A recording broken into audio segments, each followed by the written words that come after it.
paradise in the Florida Keys.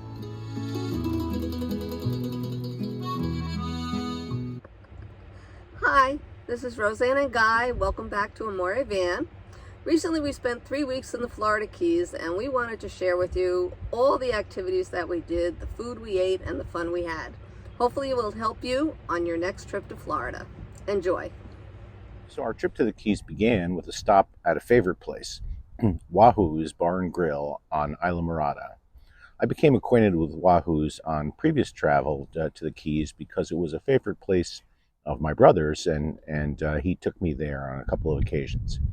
Wahoo's is great. It overlooks a marina on the Atlantic side of Isla Morada, and it has a great view from this outdoor bar where you can sit and have a drink and have your lunch or your dinner if you prefer. If you go to Wahoo's, I highly recommend the blackened mahi sandwich or the mahi tacos, and absolutely get the key lime pie. So we had key lime pie in a variety of different places in the Keys, as you might imagine. And Wahoo's was absolutely our favorite key lime pie. So it's worth it just for that. So check out Wahoo's. After Wahoo's, it was off to our campsite at Bahia Honda State Park. Um, we headed into the lower Keys, across Marathon, across the 7 Mile Bridge into Bahia Honda Key and Bahia Honda State Park. There really aren't enough superlatives to describe Bahia Honda State Park. There's a reason why it is one of the most popular state parks really in the country, and as I'll discuss in a little while, one of the toughest to get a reservation. There are 3 campgrounds at Bahia Honda State Park, but really only 2 that are suitable for RVs. One on the bay side and one on the Atlantic side. We were in a beautiful site on the Atlantic side in the Sandspur campground. Now just look at the view from our site, whether it was sunrise or sunset or just sitting around watching the waves roll in off the Atlantic. It was just a fantastic place to hang out right there on our campsite. All of the RV campsites at Bahia Honda have water and power hookups, and there is a dump station. One of the real attractions of Bahia Honda State Park is the beaches. So the Florida Keys are not really known for their beaches. The Keys are a boating paradise, a sunbathing paradise, certainly a partying paradise, also a fishing paradise, but they're not really known for their beaches. The exception is Bahia Honda. So Bahia Honda State Park has 3 great beaches. There's Calusa Beach on the bay side, which is a roped off shallow beach on the bay side where the water never gets more really than about 3 feet deep. Then over on the Atlantic side, there's Sandspur Beach, which was our favorite of the 3 beaches for sure, both because of its size and how much sandy swimming area there was. Really was a beautiful, beautiful beach, and we swam there quite a bit. And the other beach on the Atlantic side, which is also very nice, is Loggerhead Beach. It's similar to Sandspur Beach. It's just that the sandy bottom area is a little bit smaller, but still plenty big enough to find a nice spot to hang out for the day and go swimming. You can also do some fishing, both surf fishing or fishing in the inlet at Bahia Honda. Just look at this monster that I caught. There's also a fully stocked marina operated by a concessionaire.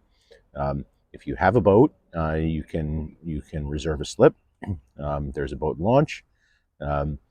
If you bring a kayak or a paddleboard, you can launch it there at the marina. Of course, you can also launch directly from 2 of the 3 beaches. You can't launch at the Calusa Bayside Beach. That's strictly for swimming. But you can launch off the other 2 beaches, or you can launch from the marina. Now, they also rent kayaks and paddleboards. It's also a big snorkeling spot. They run snorkeling tours out to a local reef that's very popular for snorkelers. So there's a lot to do at this beautiful, beautiful state park. Another great thing when you're staying in the lower keys, meaning basically anywhere from Marathon on south, is that you can take advantage of the lower keys shuttle. This is a shuttle bus that runs from Marathon to Key West, making many stops in between. And if, like us, you're over the age of 60, it's $1 each way, so you really can't beat it. We took advantage of that on 2 occasions to go into Key West. And see the 90 miles to Cuba monument and check out a lot of the great party spots in Key West. We returned to Key West on St. Patrick's Day, since that seemed like an obvious choice, and spent a good bit of time at the famous Irish Kevin's pub in Key West, which is a must stop anytime you're there. And we had a great time at Irish Kevin's for St. Patrick's Day. Now, here's the thing about Bahia Honda, and the thing is, it's very, very difficult to get in there. So, like all Florida state parks, Bahia Honda starts taking reservations um, 10 months in advance for non-residents and 11 months in advance for residents. Before this year, when they started the Florida State Parks preference for Florida residents, um, it was very, very, very difficult to get a reservation at Bahia Honda. Now, if you are an out-of-stater, it's frankly just impossible to get a reservation at Bahia Honda in the wintertime. I've checked at multiple times throughout the winter on the 10 month in advance time at 8 a.m. and there's nothing available. It's not just that you're losing the race to other people who are trying to get it at 8 a.m. At 10 months in advance. It's that all of the sites have already been booked by Florida residents, and so there is nothing. So what can you do if you want to stay at Bahia Honda or the other Florida state parks in the Keys, which are equally impossible for out-of-state people now? Well, you're not going to get a reservation when they initially become available from Florida state parks. As I said, there are none. But what you can do is try to get a cancellation. And your best bet for that is something I've talked about in another post, and that is to use a service called RV, ARVIE, that will both search for cancellations throughout the year and book it for you when it finds them. If you haven't seen our video about RV, I've put a link in the description of this video and in the comments to our other video that will tell you all about RV, and it includes an interview with the founder of RV. In addition, both in that video and in the description and comments of this video, I'm giving you a link where you can go to RV and sign up and get a 10% discount. But getting a cancellation at this point really is the only way that a non-Florida resident is going to get a site at Bahia Honda. And it's such a beautiful park, it would be a shame for you not to visit it. I highly recommend that you give RV a try. Okay, after leaving Bahia Honda, we had a brief stay at another great Florida state park in the Lower Keys, just outside Marathon, Curry Hammock State Park. Like Bahia Honda, this campground is right on the water. The views are not quite as good as at Bahia Honda. You really can't see the water unless you're standing up at your campground, because otherwise the mangroves are in your way. The beach at Curry Hammock is not really a swimming beach. We did see a couple people in there, but the fact of the matter is that it's almost exclusively a rocky or grassy bottom. So you can swim there, certainly, but it's not sort of the sandy bottom experience that you would have at Bahia Honda. There is a great inlet that borders on Curry Hammock State Park, and that inlet is great for launching kayaks and paddle boards, and we saw a lot of people doing it. It's also a great inlet to fish. So again, another very nice state park. Same deal, though. You will not, as an out-of-stater, be able to get a winter reservation there unless you pick up a cancellation, using a service like RV. So be forewarned. But again, it's worth trying for cancellation because it's a beautiful park. After we left Curry Hammock, it was time for a real splurge. We had booked a number of days at the KOA on Sugarloaf Key. I believe it's called Sugarloaf Key / Key West KOA. And this is a real resort experience. In addition to full hookups, we had a beautiful patio at our site and fire pit. It was a really, really nice site. Um, there was a terrific swimming pool on site. Um, the pool had a tiki bar with it. The tiki bar had live music and trivia and bingo and all sorts of activities. There was a marina. Um, uh, really was everything that you could ask for in an RV resort, uh, including, of course, resort prices. So be forewarned. This is over $200 a night. So you can stay 3 or 4 days in the state park for what one night at this KOA will cost you. Um, but if it's in your budget to spend some time there, then it's a really great place. It's really nice to, you know, to have those amenities for a few days when you're down there in the Keys. One of the things we took advantage of while we were at that KOA is that there is a boat captain who runs some tours on his boat out of that marina.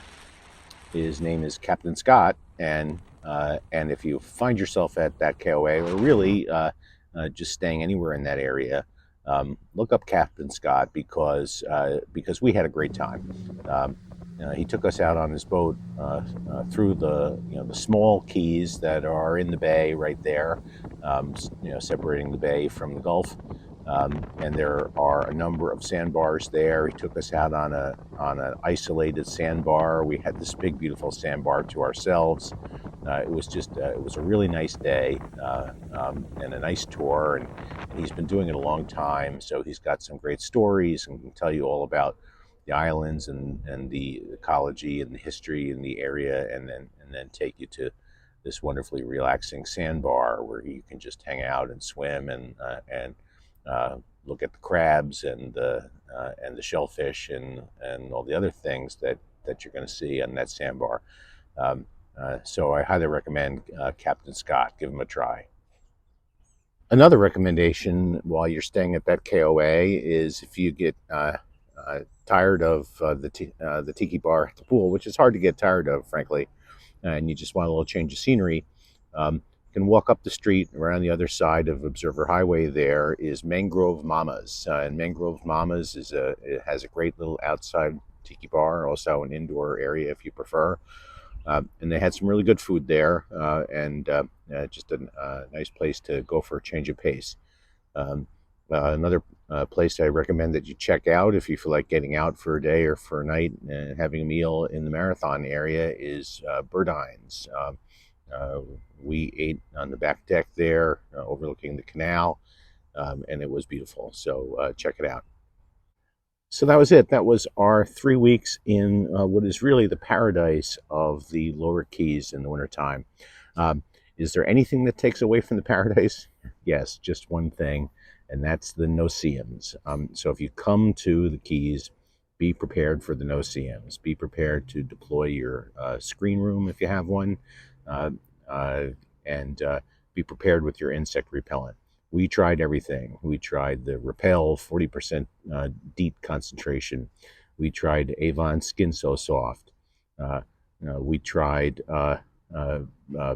Pickardin, or I may not be pronouncing that right, but that's the active ingredient in Avon Skin So Soft. So we've got some of that in higher concentration, and all of them help, but none of them will prevent those little bastards from getting to you eventually. So you just have to take that one little piece of bad with all the beauty and paradise down in the Keys, and do everything you can to keep the darn no-see-ums off of you. But all in all, it was an amazing trip to the Keys. As always, if you enjoyed this video and our tips about the Keys, then give it a thumbs up and subscribe to our channel by clicking the little Amore van icon that you see popping up on your screen right now. Thanks for listening. We hope you found this helpful, and we'll see you next time here on Amore Van.